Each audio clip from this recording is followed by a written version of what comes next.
Australia and England played the inaugural Test match in 1877 at MCG and won the match by 45 runs. Australian batsman Charles Bannerman went on to become the first person to score a Test century, scoring 165 runs.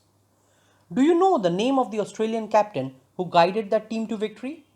If you know, write down in the comments below and stay on to know the answer as we travel through the journey of all the Australian Test captains. Tim Paine, the current Australian Test captain, took over the reign after the controversial ball tampering event. He has captained in 7 series and 19 tests so far and has won 10.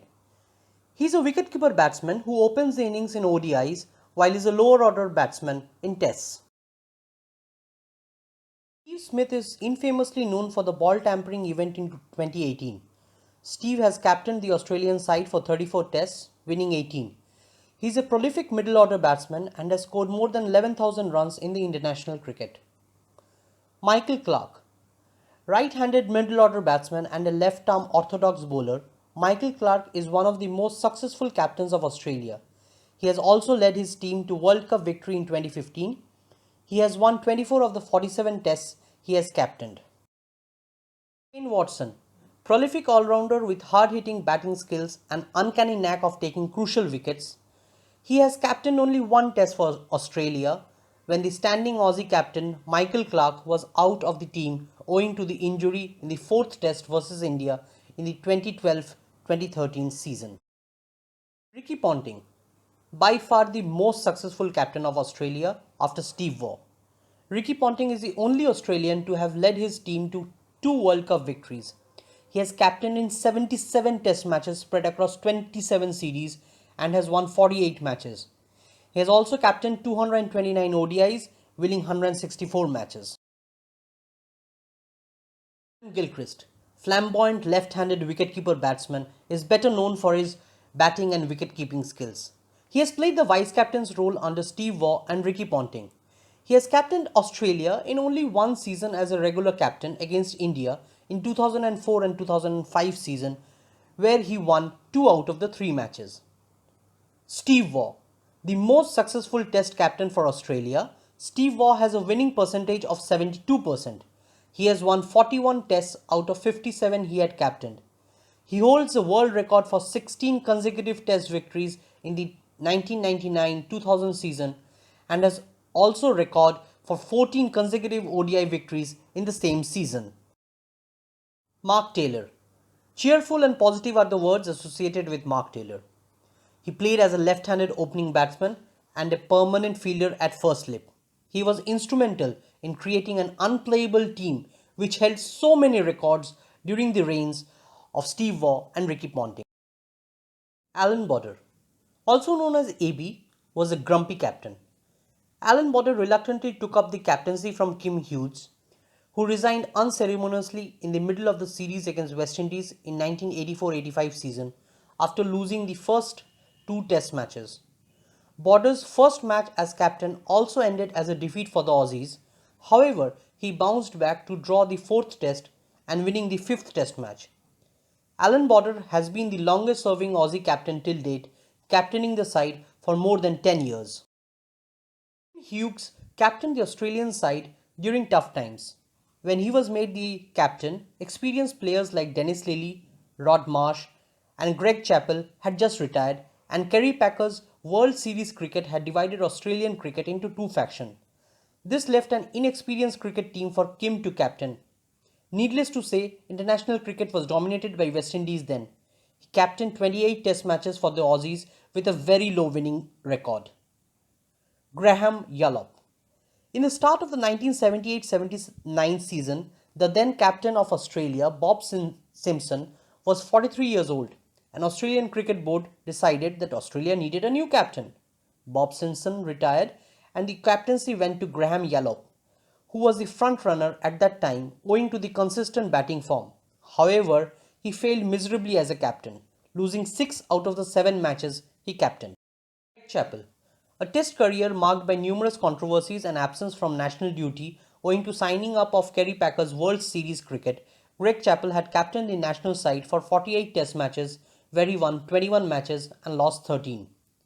Ian Chappell. Born into a family of cricketers, Ian was the founder of sledging, for which Australians are known for. During his captaincy, Jeff Thomson started the bodyline bowling, which changed the nature of tests. He had been accredited for bringing professionalism in Australian cricket. He captained 38 tests with a 50% winning percentage. Barrington Noel Jarman, or commonly known as Barry Jarman, was a talented wicketkeeper who could play only 19 tests. He was the second choice wicketkeeper during his time, with the position being filled up by Wally Grout. He captained only once during the Headingley Test in the 1968 tour of England when Bill Lawry was injured. Needing only a draw to win the series, Australia ensured that they managed a draw. Bill Lawry. After Bob Simpson retired at the end of the 1967-68 season, Bill Lawry was handed over the captaincy, which he did for 25 test matches. This included the controversial 1969-70 season against India in the subcontinent. Bill was later sacked for his defensive captaincy style, which was then handed over to Ian Chappell. Brian Booth was the vice captain under Bob Simpson. He captained 2 test matches when Bob Simpson was out of the squad owing to a broken wrist.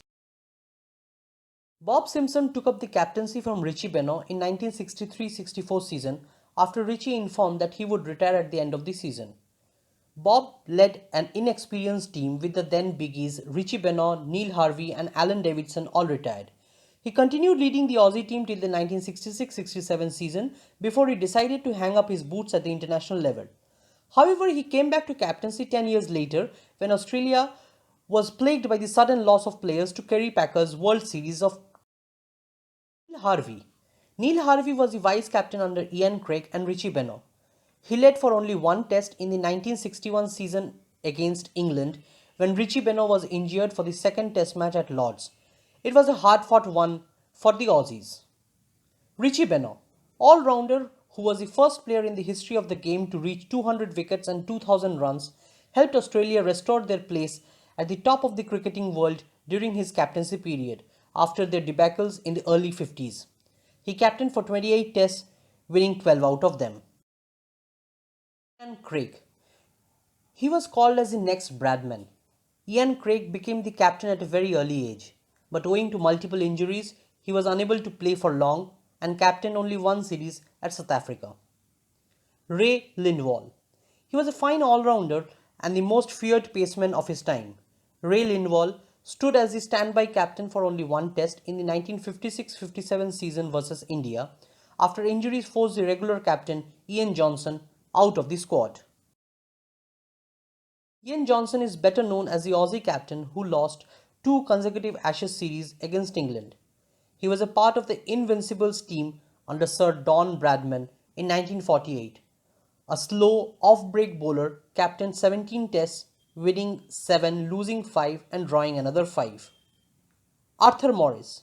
Left-handed opening batsman, Arthur Morris was the vice-captain of the Australia team who captained only 2 test matches, 1 each against West Indies and England, unfortunately losing both the matches.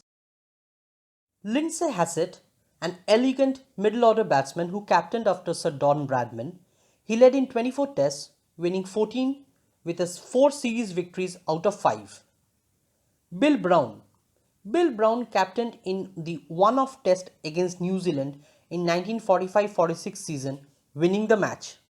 Don Bradman was the greatest batsman the game has ever produced.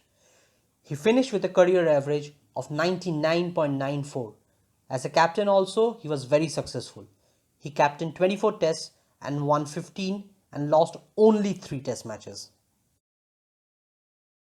Vic Richardson was a leading sportsperson in the 1920s and 1930s, representing Australia not only in cricket but also in football, baseball, golf and tennis.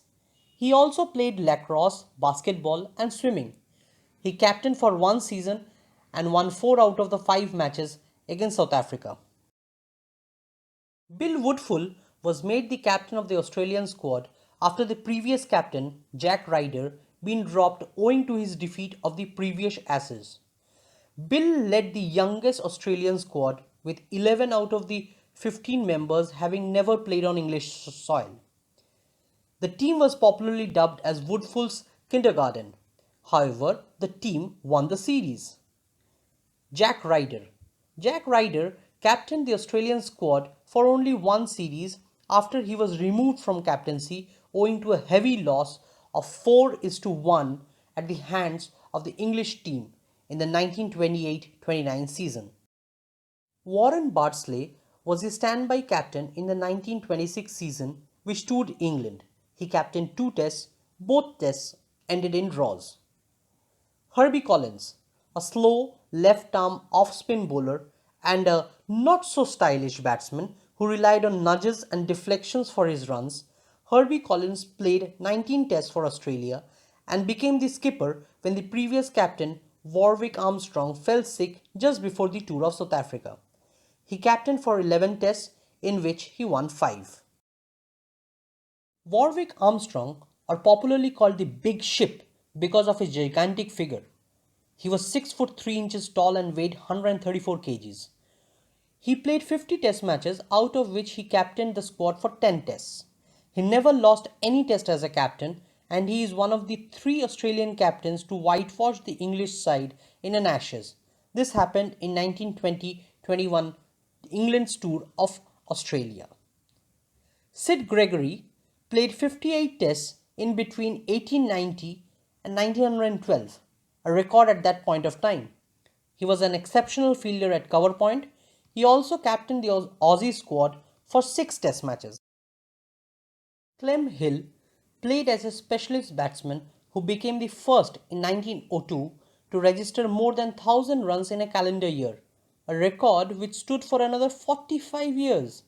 He ended his career with 3,412 runs, which was the highest run scored by any batsman when he retired. Monty Noble, a fine all-rounder capable of bowling medium pace as well as off-break, capable fielder and tactically sound captain, Monty Noble played 42 test matches, 39 of which were against England. He also captained 15 test matches in between 1903 and 1909. Hugh Trumbull. He was a standby captain when the standing captain, Joe Darling, was unavailable owing to farming commitments. He won both the test matches he captained. He finished his career with 141 wickets, thus becoming the highest wicket taker when he retired. Joe Darling. Joe Darling played as a specialist batsman for 34 tests and captained the squad for 21 out of them. He was the captain of the Australian squad which toured England in 1902, which is widely recognized as one of the best teams in Australian history. Harry Trott, a versatile batsman, spin bowler and an outstanding fielder, Harry laid the foundation of stability and gentleman's behaviour in Australian cricket. He, along with his successors Joe Darling, Hugh Trumbull and Clem Hill, brought back the prestige to Australian cricket. George Giffen, an all-rounder who batted in the middle order and bowled medium-paced off-spin, George Giffen played 31 tests and captained in one series against England. Percy McDonnell. Percy McDonnell was an attacking batsman who became the first captain in the history of tests to win the toss and elected to field first. Tup Scott. He played only 9 tests for Australia and captained the squad when Billy Murdoch was dropped because of the disputes with the English and Australian authorities. Jack Blackham. Member of the first ever test match in 1877, Jack Blackham was a specialist wicketkeeper who was also a useful lower order batsman. He led 8 tests for Australia in between 1884 and 1895, mostly as a standby captain. Hugh Massey, top order batsman who played a pivotal role in 1882 test match versus England, scoring 55 of just 60 deliveries in 57 minutes, captained for one test match, winning the match handsomely. Tom Horan, an esteemed middle order batsman renowned in his days for his leg side play, captained the Aussie team in 2 test matches, unfortunately losing both the matches. Billy Murdoch. Billy Murdoch captained 16 tests for Australia in between 1880s and 1890s, was the captain of the 1882 Test series versus England, which gave rise to the Ashes series. Dave Gregory. And now for the answer of the question asked during the starting of the video. The first player to lead Australia was Dave Gregory. He just played 3 tests, captaining in all of the matches. Hope you liked the video. Subscribe to the channel for more informative videos on cricket.